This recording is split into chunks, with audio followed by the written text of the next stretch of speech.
या बातमीचे प्रायोजक आहेत MK अप्सरा गॅरेज.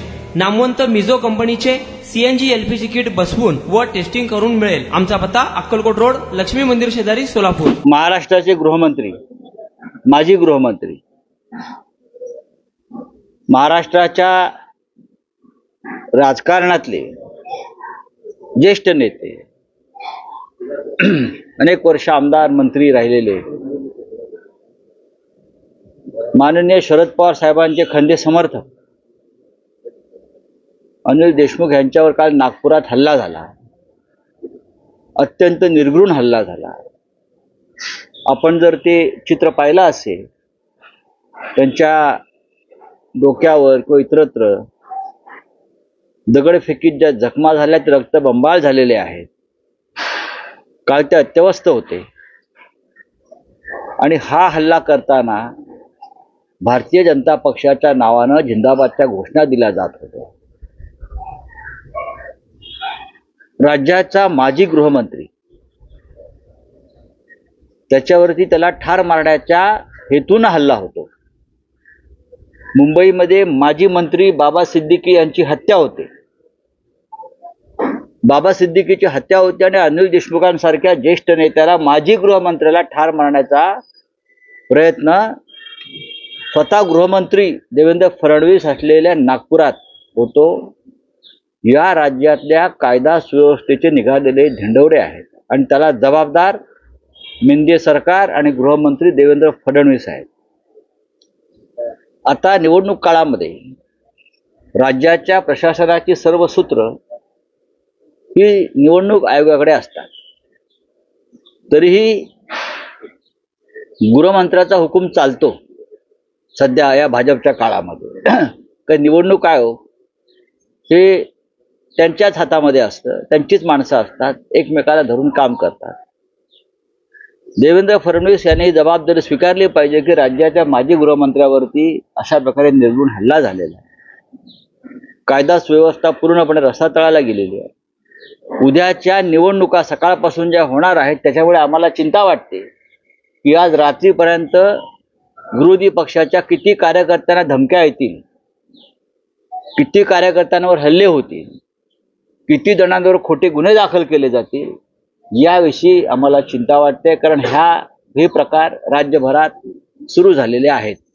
मी माझा पक्ष माननीय उद्धव ठाकरे साहेबांकडून आज सकाळी माननीय उद्धव ठाकरे साहेबांनी सुद्धा याबाबत चिंता व्यक्त केली.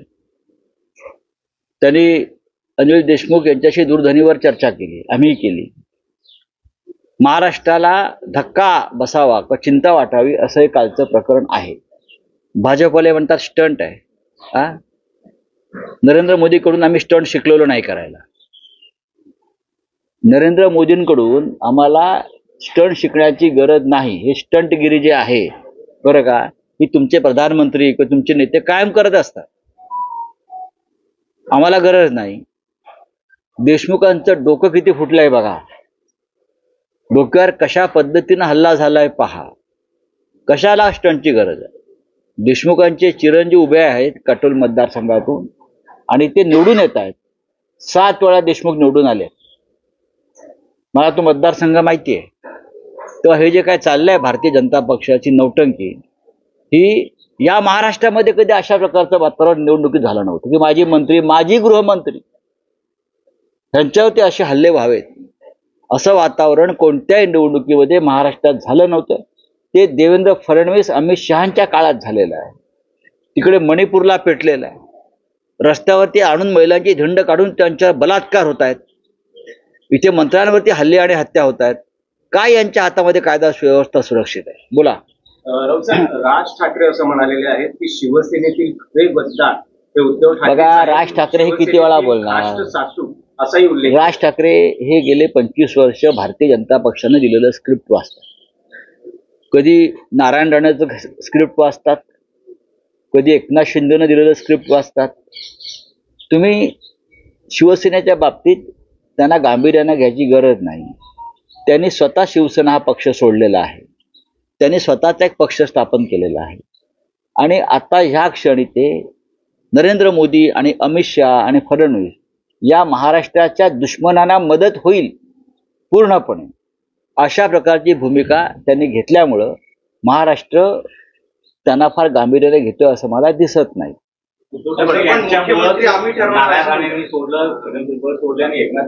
उद्धव ठाकरे यांच्यामुळेच नारायण राणे मुख्यमंत्री झाले. उद्धव ठाकरे यांच्यामुळेच एकनाथ शिंदे यांना प्रथम आमदारकी मिळाली आणि मंत्रिपदे मिळत गेली. हे राज ठाकरे यांना बहुतेक माहीत नसावं. पण त्यांचं असं म्हणणं आहे की उद्धव ठाकरे हे नारायण राणे, राज ठाकरे, एकनाथ शिंदे यांचा द्वेष करतात, पण ज्यांनी बाळासाहेबांना सर्वाधिक त्रास दिला त्या छगन भुजबळांना त्यांनी घरी जेवणास बोलावलं. मग छगन भुजबळला तुम्ही जेवायला बोलवत नाही का? एकनाथ शिंदेना तुम्ही जेवायला बोलवत नाही का? गद्दारांना, नारायण राणेला तुम्ही मिठ्या मारत नाही का? त्यांनी सोडलं, आम्ही का नाही सोडला पक्ष? आमच्यावरती एवढे अत्याचार झाले. आमच्यासारखे लोक पक्षामध्ये आहेत ना अजून. आम्हाला कमी त्रास झाला का? आम्ही बाळासाहेब ठाकरेंच्या शिवसेनेमध्ये आहोत आणि राहणार आहोत. बघा, राज ठाकरेंचा एक चष्मा आहे, ते त्या चष्म्यातून स्वतःच्याच नजरेनं पाहतात. माझं असं म्हणणं आहे की 25 वर्षापेक्षा जास्त काळ राज ठाकरेंना पक्ष सोडून झाला. त्यानंतर आमचा पक्ष फार पुढे गेला, फार बदलला. राज ठाकरे सातत्याने निवडणुका लढतायत आणि हरतायत.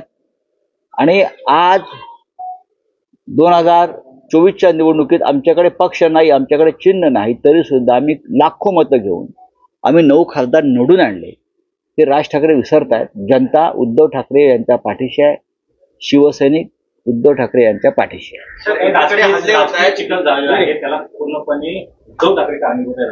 कोण म्हणते त्यांना? बघा, त्यांच्या म्हणण्याला काय किंमत आहे का? ते काय म्हणते? मी असं म्हणतोय ना की बाबा, जे देवेंद्र फडणवीस किंवा अमित शहा, नरेंद्र मोदी या महाराष्ट्राच्या दुश्मनांना जे म्हणायचं आहे बरं का, ते राज ठाकरे म्हणतात. राज ठाकरे 25-30 वर्ष ही एकच भूमिका घेऊन राजकारणामध्ये किंवा निवडणुकांमध्ये आहेत. उद्धव ठाकरे खूप पुढे गेले.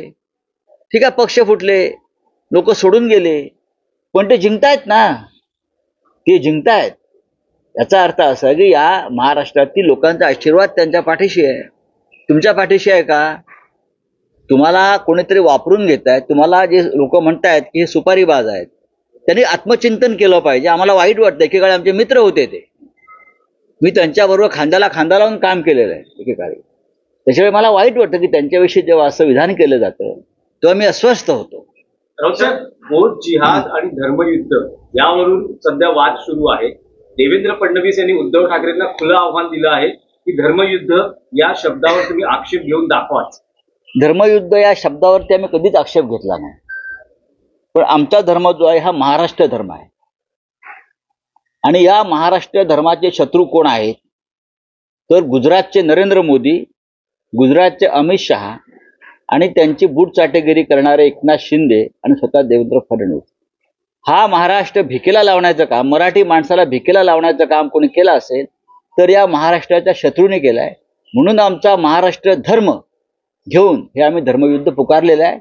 मिस्टर फडणवीस, आधी तुम्ही जय महाराष्ट्र म्हणा नीट मनापासून. वेगळा विदर्भ झाल्याशिवाय लग्न करणार नाही, ही आपली भूमिका होती आणि आजही आपल्या मनामध्ये तेच पाप आहे.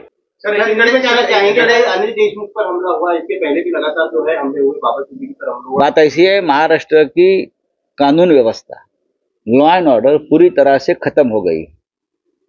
इस राज्य में चुनाव में इस प्रकार की भयंकर हिंसा कभी नहीं हुई थी. देवेंद्र फडणवीस विद्यमान गृहमंत्री है. उनके शहर में महाराष्ट्र के पूर्व गृहमंत्री अनिल देशमुख के ऊपर उनको मारने की साजिश, उनकी हत्या करने की साजिश और उनको जिस तरह से हमला किया, आपने देखा उसका वीडियो, पूरा सर टूट गया, फूट गया. कौन जिम्मेदार है? चुनाव आयोग के हाथ में पूरे सूत्र रहते हैं ना, तो सबसे पहले चुनाव आयोग जिम्मेदार है जो महाराष्ट्र की हालत खराब हो गई है.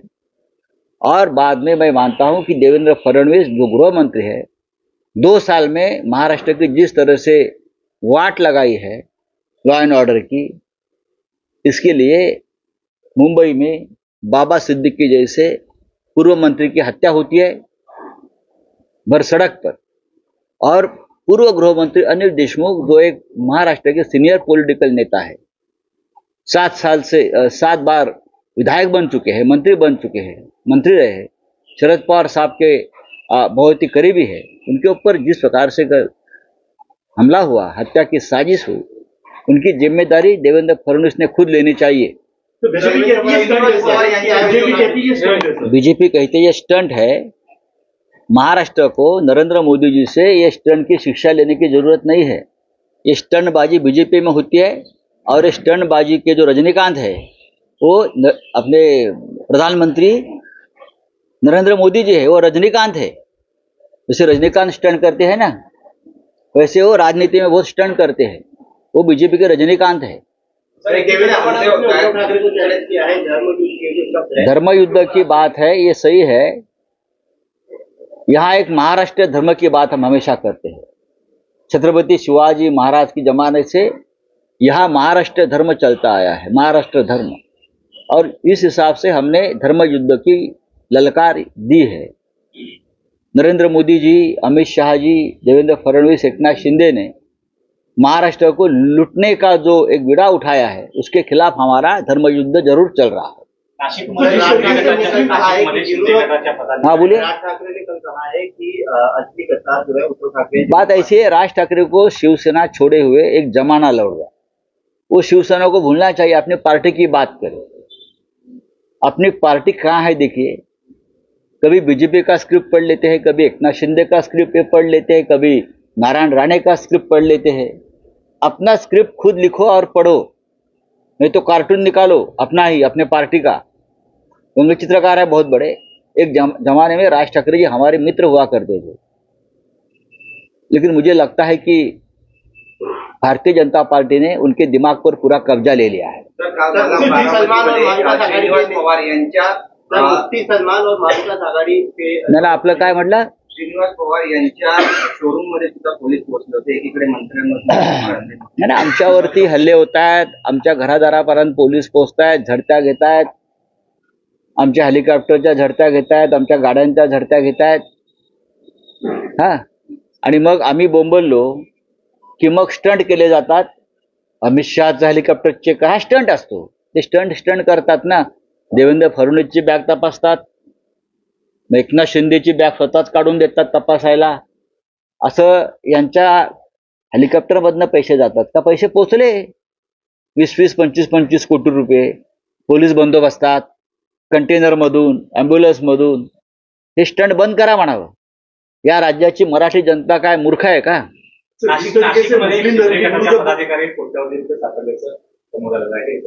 बघा, एका पंचतारांकित हॉटेलमध्ये पैसे सापडले। हे पैसे जे आहेत हे जप्त करण्यासाठी ठेवलेले असतात। हे जे पैसे आहेत हे जप्त करण्यासाठी एक रक्कम बाजूला काढलेली असते, हे एवढे तुम्ही जप्त करायचे। जसं सांगोल्यामध्ये ते कोणते झाडवाले कोणते पान खातात ते, हा शहाजी बापू काय, हा 22 कोटी पकडले असं म्हणतात आणि 5 कोटी जप्त करतात। आता हे सुद्धा कुठे कुठे जप्त करतात, 2 कोटी पकडलेले असतात, 20 कोटी गेलेले असतात। म्हणजे आम्ही कारवाई करतोय, हा स्टंट आहे हा त्यांचा। आम्ही ह्यांच्यावरही कारवाई करतो। अरे 200-500 कोटी आधीच गेलेले असतात, आम्हाला माहित नाही का? आमच्या कसल्या बॅगा तपासताय? माझी काल बॅग तपासली, 17 रुपये मिळाले। माझ्या बॅगेमध्ये 17 रुपये मिळाले एका याच्यामध्ये सांगोल्यात। त्याच्या आधी बॅग ती एका ठिकाणी तपासली किंवा 218 रुपये होते माझ्या बॅग। काय करायचे पैसे आम्हाला?